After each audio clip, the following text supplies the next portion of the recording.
हरे कृष्णा। साष्टांग प्रणाम।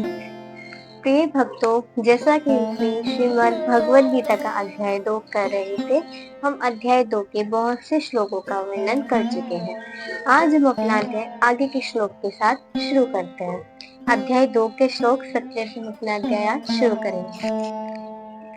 अविनाशी तु तद्विद्धि येन सर्वमिदं ततं विनाशम् अव्यवस्यास्य न कश्चित् कर्तुमर्हति।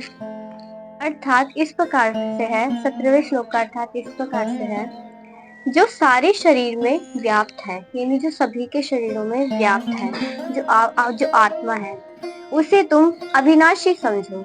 उस अव्यय आत्मा को नष्ट करने में कोई भी समर्थ नहीं है। यानी जो सबके शरीर में व्याप्त जो व्यष्टि आत्मा है वो अविनाशी है। भगवान ने कहा है अर्जुन जी से कि तुम उस आत्मा को अविनाशी समझो। उस अव्यय जो अव्यय है आत्मा, उसको नष्ट करने में कोई भी समर्थ नहीं है। तात्पर्य हम विस्तार पूर्वक जानते हैं। इस श्लोक में संपूर्ण शरीर में व्याप्त आत्मा की प्रकृति का अधिक स्पष्ट वर्णन हुआ है। यानी इस श्लोक में भगवान श्री कृष्ण ने आत्मा की जो प्रकृति है उसका उसका वर्णन अधिक स्पष्ट किया है कि जो आत्मा है वो अविनाशी है और उसको मारने में कोई भी समर्थ नहीं है, उसको नष्ट करने में कोई भी समर्थ नहीं है। सभी लोग समझते हैं कि जो सारे शरीर में व्याप्त है वह तो चेतना है। प्रत्येक व्यक्ति को शरीर में किसी अंश या पूरे भाग में सुख तथा दुख का अनुभव होता है, किंतु चेतना की ये व्याप्ति किसी के शरीर तक ही सीमित रहती है। एक शरीर के सुख तथा दुख का बोध दूसरे शरीर को नहीं हो पाता। फलतः प्रत्येक शरीर में व्यष्टि आत्मा है, व्यष्टि यानी छोटी आत्मा, और इस आत्मा की उपस्थिति का लक्षण व्यष्टि चेतना द्वारा परिलक्षित होता है। यानी इस आत्मा का जो लक्षण है वो व्यष्टि चेतना, यानी जो हमारी आत्मा है वो पूरे बॉडी को चेतन कर देती है। जैसे जब मृतक शरीर होता है तो वो कोई भी एक्टिविटी नहीं कर पाता, लेकिन जब आत्मा बॉडी में होती है तो वो शरीर को चेतन कर देती है, चेतना प्रदान करती है। तो जो आत्मा की उपस्थिति का जो लक्षण है वो व्यष्टि चेतना है, व्यष्टि चेतना द्वारा परिलक्षित होता है। इस आत्मा को बाल के अग्रभाग के 10,000वें भाग के तुल्य बताया जाता है। यानी श्वेता श्वेतर उपनिषद में आत्मा के बारे में जो बताया गया है वो हमारे जो बाल का अग्रभाग होता है उसके 10,000वें भाग के तुल्य बताया जाता है। ये श्वेता श्वेतर उपनिषद में इसकी पुष्टि हुई है। हम जानते हैं उपनिषद के बारे में। श्वेता श्वेतर उपनिषद में इस प्रकार से एक श्लोक आता है, बालाग्रशत भाग्यस्य शतधा कल्पितस्य च भागो जीवा साविज्ञेः साचन त्याय कल्पते। अर्थात इस प्रकार से है, यदि कोई बाल के अग्रभाग यानी बाल के आगे भाग के 100 भागों में विभाजित किया जाए और फिर इनमें से प्रत्येक भाग को 100 भागों में विभाजित किया जाए तो इस तरह के प्रत्येक भाग की माप आत्मा का परिमाप है। इसी प्रकार यही कथन निम्नलिखित श्लोक में मिलता है। यानी बाल के अग्रभाग के कितने 100 भाग कर दिए जाए, फिर उनके भी 100 भागों में विभाजित किया जाए तो उसमें से प्रत्येक भाग की जो माप है वो आत्मा के परिमाप है। ये हमारा श्वेता श्वेतर उपनिषद में बताया गया है, पुष्टि की गई है। और इसी प्रकार से एक और श्लोक आता है श्वेता श्वेतर उपनिषद का, केशाग्रशत भाग्यस्य शतांशः सादृशात्मकः जीव सूक्ष्म रूपे स्वरूपेयं संख्यातीतो ही चित्कर्णः। अर्थात इस प्रकार से है, आत्मा की परमाणुओं के अनंत कण है। यानी जो आत्मा है उसके जो परमाणु है उनके अनंत कण है, जो माप में बाल के अगले भाग यानी नोक के 10,000वें भाग के बराबर है। यानी बहुत सारे कण हैं और वो हमारी जो नोक होती है बाल की उसके बिल्कुल 10,000वें टुकड़े के नोक के बराबर है। इस प्रकार आत्मा का प्रत्येक कण भौतिक परमाणु से भी छोटा है। यानी आत्मा के जितने भी कण हैं, यानी जो भौतिक हमारे वो होते हैं उनसे भी बहुत छोटा है कणों से। ये अत्यंत लघु आत्मा स्फुलिंग भौतिक शरीर का मूल आधार है। यानी ये आत्मा ही हमारे पूरे भौतिक शरीर का मूल आधार है और इस आत्म स्फुलिंग का प्रभाव सारे शरीर में उसी तरह व्याप्त है जिस प्रकार किसी औषधि का जो प्रभाव है वो व्याप्त रहता है।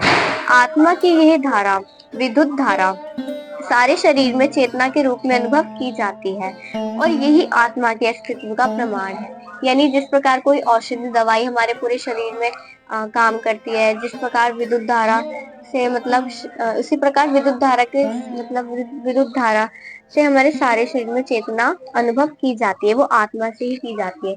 सामान्य से सामान्य व्यक्ति भी समझ सकता है कि ये भौतिक शरीर चेतना रहित होने पर मृतक हो जाता है। यानी कोई भी बच्चा भी ये बात समझ सकता है, यदि जब आत्मा शरीर में नहीं रहती तो वो शरीर मृतक ही रहता है। मतलब जो भौतिक शरीर है उसका फिर कोई वो नहीं रह जाता, वो चेतना रहित होने पर मृतक ही है हो जाता है और शरीर में इस चेतना को किसी भी भौतिक उपचार से वापस नहीं लाया जा सकता। यानी कितने भी भौतिक उपचार कर लिए जाए फिर भी उस आत्मा को वापस नहीं लाया जा सकता। अतः ये चेतना भौतिक संयोगों के फलस्वरूप नहीं है।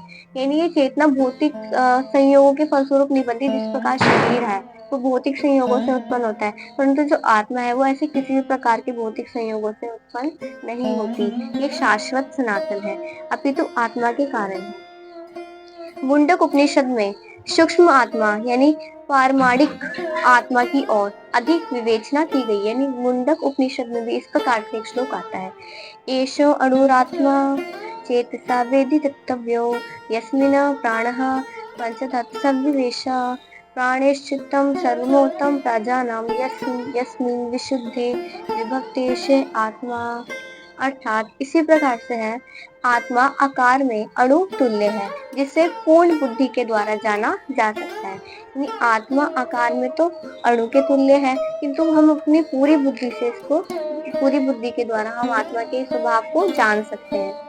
ये अणु आत्मा 5 प्रकार के प्राणों में तैर रहा है। यानी जो हमारा अणु आत्मा है ये 5 प्रकार के जो प्राण है उनमें तैर रहा है। प्राण, अपान, व्यान, समान तथा उदान। ये हृदय के भीतर स्थित है। हमारी जो आत्मा है उसका जो निवास है हमारे हृदय में है। और देहधारी जीव यानी जो देह को धारण करने वाले जो जीव है उसमें सब आ गए कि पूरे शरीर में अपने प्रभाव का विस्तार करता है। जब आत्मा को 5 वायु के कल्मश से शुद्ध कर लिया जाता है तो इसका आध्यात्मिक प्रभाव प्रकट होता है। यानी जब अपनी आत्मा को 5 प्रकार की वायुओं से कल्मश से शुद्ध कर लिया जाता है तो हमारी आध्यात्मिक चेतना का प्रभाव प्रकट होता है। हठयोग है, हठ योग का प्रयोजन विविध आसनों द्वारा उन 5 प्रकार के प्राणों को नियंत्रित करना है। हठ योग एक बहुत कठिन तपस्या है, उसमें हम योगासनों द्वारा उन 5 के 5 प्राणों को नियंत्रित करते हैं जो आत्मा को घेरे हुए हैं। यह योग किसी भौतिक लाभ के लिए नहीं है। ये जो योग है ये किसी भी भौतिक लाभ के लिए नहीं है, अपितु भौतिक आकाश के बंधन से अणु आत्मा की मुक्ति के लिए किया जाता है। ये जो भौतिक आकाश के बंधनों के से अणु आत्मा की मुक्ति के लिए किया जाता है। इस प्रकार अणु आत्मा को सारे वैदिक साहित्य ने स्वीकारा है। यानी हमारे सारे उपनिषद सभी वैदिक शास्त्र जो भी होते हैं जो हमारी आत्मा के सिद्धांत को सब स्वीकार करते हैं और प्रत्येक बुद्धिमान व्यक्ति अपने व्यवहारिक अनुभव से इसका प्रत्यक्ष अनुभव करता है। केवल मूर्ख ही इस अणु आत्मा को सर्वव्यापी विष्णु तत्व के रूप में सोच सकते हैं। अणु आत्मा का प्रभाव पूरे शरीर में व्याप्त है। मुंडक उपनिषद के अनुसार ये अणु आत्मा प्रत्येक जीव के हृदय में स्थित है। यानी हम सबके हृदय में स्थित है ये जो अणु आत्मा है। क्योंकि भौतिक विज्ञानी इस अणु आत्मा को माप सकने में असमर्थ है, अतः उनमें से कुछ के यह अनुभव करती कि आत्मा है ही नहीं। व्यष्टि आत्मा तो निसंदेह परमात्मा के साथ साथ हृदय में ही है और इसलिए शारीरिक गतियों की सारी शक्ति शरीर के इसी भाग से उद्भूत होती है। जो लाल रक्त कण फेफड़े से ऑक्सीजन ले जाते हैं वे आत्मा से ही शक्ति प्राप्त करते हैं। यानी हमारा जो हृदय है वो मतलब पूरे शरीर को सारी गतिविधियों को हृदय वो करता है और जो रक्त होता है लाल रक्त कण फेफड़े से ऑक्सीजन लेते हैं वे भी आत्मा ही शक्ति प्रदान करती है। जो भी भौतिक शरीर में जो भी क्रियाएं होती हैं वो सब आत्मा ही शक्ति प्रदान करती है। अतः जब आत्मा इस स्थान से निकल जाती है तो रक्तोत्पादन संलयन फ्यूजन बंद हो जाता है। औषधि विज्ञान लाल रक्त कणों की महत्ता को स्वीकार करता है, किंतु वह ये निश्चित नहीं कर पाते कि शक्ति का स्रोत तो आत्मा है। जो भी हो, औषधि विज्ञान ये स्वीकार करता है कि शरीर की सारी शक्ति का उद्गम स्थल हृदय ही है।